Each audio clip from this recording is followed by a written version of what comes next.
मैदान अरफात में क़िबला रुख होकर हाथ उठाकर दुआएं करनी चाहिए। थक जाने की सूरत में लेट सकते हैं। सोने से गुरेज करें। अगरचे सो जाने से कुछ हरज नहीं होगा, लेकिन वक्त बहुत कीमती है। ये मकाम और मौके बार बार मुयस्सर नहीं आते। सूरज गुरूब होने के बाद अरफात से मुज़दलिफा की तरफ रवाना होना है। याद रहे, सूरज गुरूब होने से पहले हरगिज रवाना न हो। तलबिया पढ़ते रहे। मुज़दलिफा पहुंचकर जहां जगह मिले क़ियाम करें। सबसे पहले अजान और इकामत कहकर मगरिब की नमाज अदा की जाए। फिर उसके बाद साथ ही दोबारा सिर्फ इकामत कहकर इशा की कसर नमाज अदा की जाए। इसके बाद सो जाए। मुज़दलिफा में सुबह फज्र की नमाज अदा करें, दुआ करें, जिक्र अस्कार करें।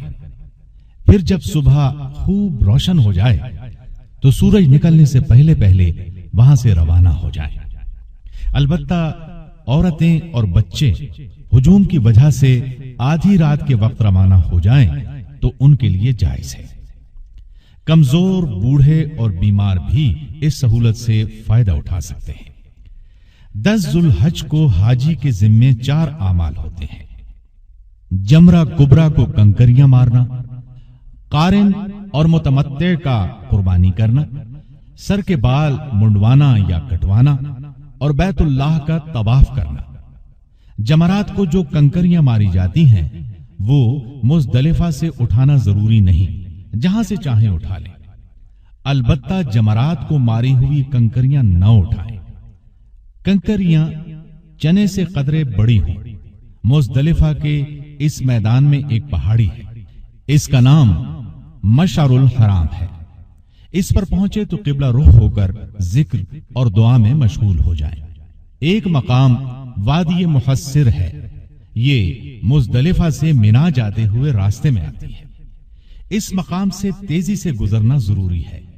ये वो मकाम है जहां अब्रहा का लश्कर हाथियों समेत अबाबीलों के जरिए अल्लाह ताला ने तबाह किया था। 10 जिलहज को आप तरतीब से 4 अहम काम करेंगे। इसे यौमुन नहर भी कहा जाता है। अगर हाजी मुफरिद है तो उसके जिम्मे 3 काम होंगे, क्योंकि इसके जिम्मे कुर्बानी नहीं है। पहला काम जमरा अकबा को कंकरियां मारना, और उस दिन सिर्फ उसी एक बड़े जमरा को कंकरियां मारना है, दूसरे जमरात को नहीं। सूरज तुलू होने से जवाल के वक्त तक कंकरियां मारी जाती हैं। ये अमल वाजिब है। नबी सल्लल्लाहु अलैहि वसल्लम ने कंकरियां मारते हुए फरमाया था, मुझसे हज के अहकाम सीख लो। कंकरियां मारने का ये वक्त अफजल है। ताहम कोई शख्स जवाल शम्स के बाद हत्ता के रात को भी कंकरियां मारे तो कोई हरज नहीं। कंकरियां मारने का सुन्नत तरीका यह है कि मुंह जमरा अकबा की तरफ, बैतुल्लाह बाएं जानिब और मिना दाएं जानिब हो। फिर अल्लाहु अकबर कहकर दाएं हाथ से एक एक करके 7 कंकरियां मारी जाएं। कोई उज्र हो यानी कमजोरी, बीमारी, बुढ़ापा वगैरह तो कंकरियां मारने के लिए किसी को अपना नायब बना सकते हैं। उज्र की सूरत में औरतों की कंकरियां भी उनके खामिद वगैरह मार सकते हैं। अलबत्ता सही सलामत और ठीक ठाक होने की सूरत में औरत खुद ही रमी करे। कंकरियां मारने से पहले तलबिया बंद कर दे। कंकरियां मारने के बाद कुर्बानी करते हैं, लेकिन हज इफराद वालों पर कुर्बानी लाजिम नहीं। अगर कर ले तो अजर सवाब का मुस्तहिक होगा। हज क़िरान और हज तमत्तो करने वालों पर यह कुर्बानी वाजिब है। कुर्बानी मिना में या मक्के में यानी हुदूदे हरम में किसी जगह भी कर सकते हैं। अगर किसी पर दम लाजिम आता है तो वो भी हरम की हुदूद में ही देना होगा। अगर 10 जिलहज को कुर्बानी नहीं कर सके तो कुर्बानी के बाकी दिनों में कर सकते हैं। कोई शख्स ताकत के मुताबिक 1 से ज़ायद कुर्बानियां करना चाहे तो कर सकता है। ये नबी सल्लल्लाहु अलैहि वसल्लम की सुन्नत है। कुर्बानी का जानवर किसी दूसरे से भी ज़बाह करवाया जा सकता है। नबी अकरम सल्लल्लाहु अलैहि वसल्लम ने खुद भी ऊंट ज़बाह फरमाए और कुछ सैयदना अली रज़ी अल्लाहु अन्हु से ज़बाह करवाए। हज की कुर्बानी के जानवर की वही शराइत हैं जो ईद उल अज़हा की कुर्बानी के लिए हैं। अपने जानवर का गोश्त खुद खाना मसनून है। याद रहे कि हज तमत्तो और क़िरान करने वाले हर फर्द, खा वो मर्द हो खा औरतें और बच्चे ही क्यों ना हो, उनकी तरफ से एक एक कुर्बानी देना होगी। कुर्बानी के लिए बैंक में रकम जमा करा देना भी मुनासिब है। اس کا اہتمام سعودی حکومت نے کر رکھا ہے اور علماء کرام نے اسے جائز قرار دیا ہے۔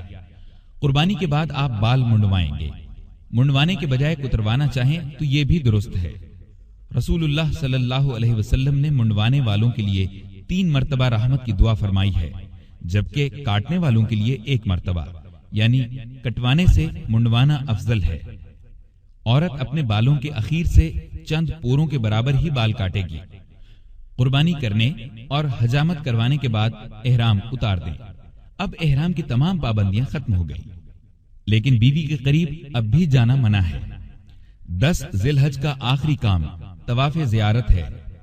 اسے طواف افاضہ بھی کہتے ہیں۔ یہ طواف حج کا بڑا رکن ہے۔ اس طواف میں احرام کی ضرورت نہیں۔ حجاج اگر اس روز طواف نہ کر سکیں تو بعد میں کر سکتے ہیں۔ طواف زیارت کے بعد بیوی بھی آپ کے لیے حلال ہے۔ اگر کسی نے طواف زیارت نہیں کیا تو بیوی کے پاس نہیں جا سکتا۔ طواف زیارت کے بعد اگر آپ کا حج تمتع ہے تو آپ سعی بھی کریں گے، البتہ مفرد اور قارن کے لیے یہ سعی ضروری نہیں۔ ان کے لیے پہلی سعی ہی کافی ہے۔ تاخیر سے پہنچنے کی صورت میں اگر سیدھا مینا یا عرفات میں آ کر شریک ہوا تھا تو اس صورت میں اس نے طواف قدوم نہیں کیا تھا، لہذا اسے حج کی سعی طواف زیارت کے بعد کرنا ہوگی۔ اب طواف اور سعی کے بعد حاجی پوری طرح حلال ہو جائے گا، یعنی بیوی بھی اس کے لیے حلال ہو جائے گی۔ اس کے بعد حاجی مینا واپس آ جائیں گے اور 11، 12 اور 13 ذی الحج تینوں دن تینوں جمرات کو کنکریاں ماریں گے۔ پہلے اس جمرے کو کنکریاں ماریں جو مسجد خیف کے قریب ہے، پھر دوسرے اور پھر تیسرے کو۔ دوسرے دن بھی اسی ترتیب سے ہر ایک کو 7 کنکریاں ماریں، تاہم تیسرے دن ضروری نہیں۔ 2 دن کنکریاں مار کر جو آنا چاہیں وہ واپس آ سکتے ہیں، البتہ یہ ضروری ہے کہ سورج غروب ہونے سے پہلے مینا سے نکل آئیں۔ اگر وہاں سورج غروب ہو گیا تو پھر وہاں رات گزارنا ہوگی اور تیسرے دن کنکریاں مارنا بھی افضل ہوگا۔ یہ تینوں دن ایام تشریق کہلاتے ہیں۔ یہ کھانے پینے اور اللہ کا ذکر کرنے کے دن ہیں۔ اپنے جانور کی قربانی کا گوشت کھائیں اور خوب اللہ کا ذکر کریں۔ 11 اور 12 کی راتیں مینا میں گزارنا واجب ہیں، تاہم دن کے وقت کوئی ضرورت پیش آئے تو وہاں سے نکل بھی سکتے ہیں۔ 2 یا 3 دن کی رمی کے بعد اب آپ کا حج مکمل ہو گیا، لیکن مکہ مکرمہ سے رخصت سے پہلے طواف وداع کرنا ضروری ہے، یعنی الوداعی طواف۔ رخصت ہونے سے پہلے آخری کام یہی ہے۔